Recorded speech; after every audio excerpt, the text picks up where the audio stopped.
I am sure you know this video and you are able to know about the Chola Road as you Already. the cinema Ponniyin Selvan. So why I said like this? It is because of that. Today we are gonna understand about the Chola Road.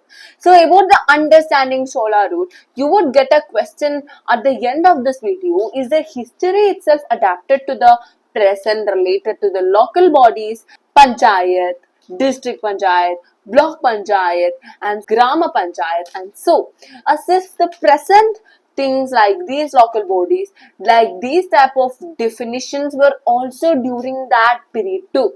So let's move on to a video. I'm Neha and you're watching Nelly Sisters YouTube channel. Let's move on to today's video.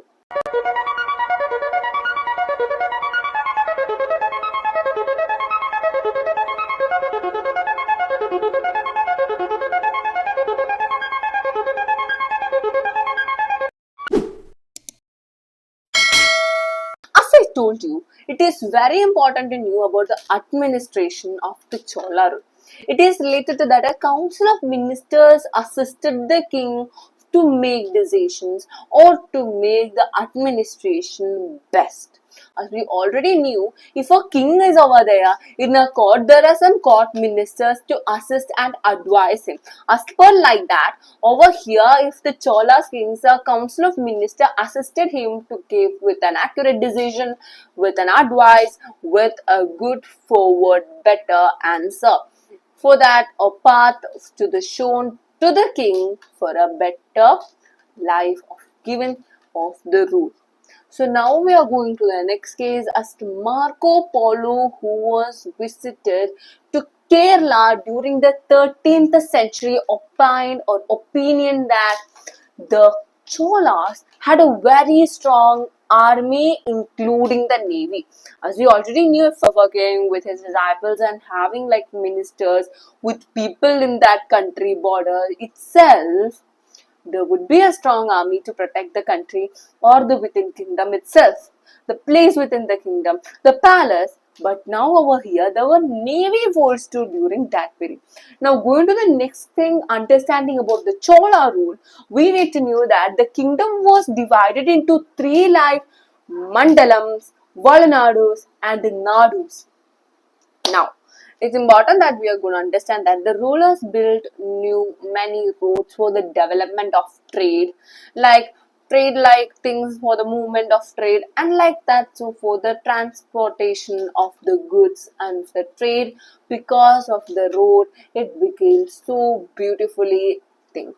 So now, going to the next thing, as we already knew about the land tax, but in the Chola kingdom, taxes were also given for something else known as the fish, the forest, the mines, the salt were also got up with a tax.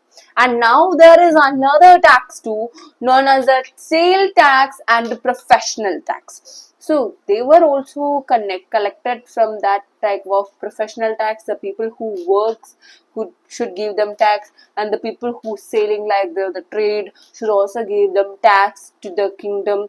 But to the Cholas, but in the case of the people who are not able or not sufficient, everyone should give the tax. But if the people who are not able to give or if not have the circumstances to give the tax to the King Cholas, so these people who are not able or not willing to give the tax were considered as the unpaid services known as the vetti should be given for free to the Cholas. So equal tax were also considered for the lower people who don't have the ability to give the tax to the Cholas, not because of not willing, but they don't have the ability because sometimes about the circumstances or not having the better skills or not having a professional job. All of these means that they are known as vetti and they need to give free services for the Cholas, and that were also equal to the tax paid by the professional and the sale taxes too. So this is the thing what you really need to know about the taxes. A cruel tax system also existed during that period.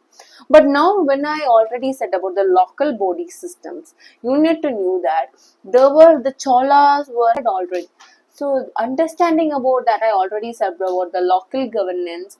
There were also self-governance under the Cholas, and they were known as Ur and Sabha. So, what were the differentiation between Ur and Sabha? From the Uttarameru inscription, we are able to understand the two types of councils called as Ur and Sabha.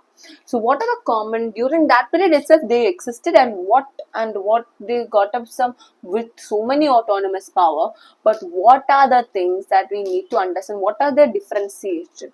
How they are differentiated? Assembly of the people is known as the Ur.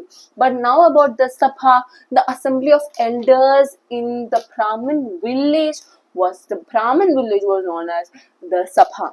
As we knew that the feudalism existed during that period too. The Brahmins got high type of highest section, which were also considered as the highest section, like that. The maintenance of ponds, wells, and roads were the responsibility of the local administrative system, but the things known as the feudalism, the caste system, all these were about in the in the hands of these local self-governance people and the self-governance under these two types of councils.